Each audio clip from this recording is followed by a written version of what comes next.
Subay sa nahitabong linog sa Luzon, gipaniguro sa LGU Zamboanga nga regular silang nag-inspeksyon sa mga gambalay sa syudad. Samtang giaghat niini ang mga pribadong kumpanya nga mosalmot sa mga simultaneous earthquake drill. Nakatutok si Clyde Makaskas.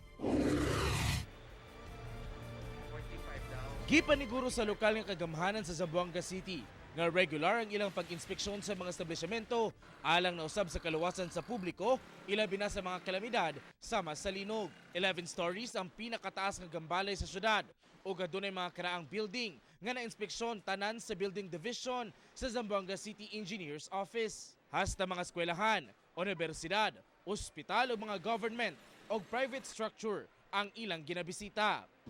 We have only recommended one building at Barcelona Street for repair and renovation. Samtang giaghat sa Zamboanga City's Disaster Risk Reduction Management Office ang mga pribado o business sector sa syudad nga mosalmot sa mga ipahigayong earthquake o fire drill.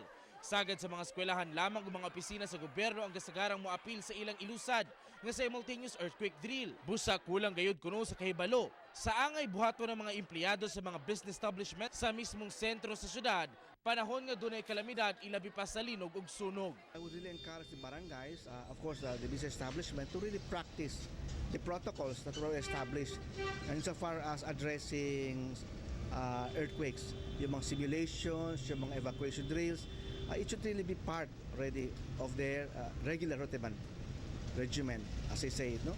Kasi sabi nga natin, nothing beats perfection than practice. Ako si Clyde Makaskas para sa One Mindanao.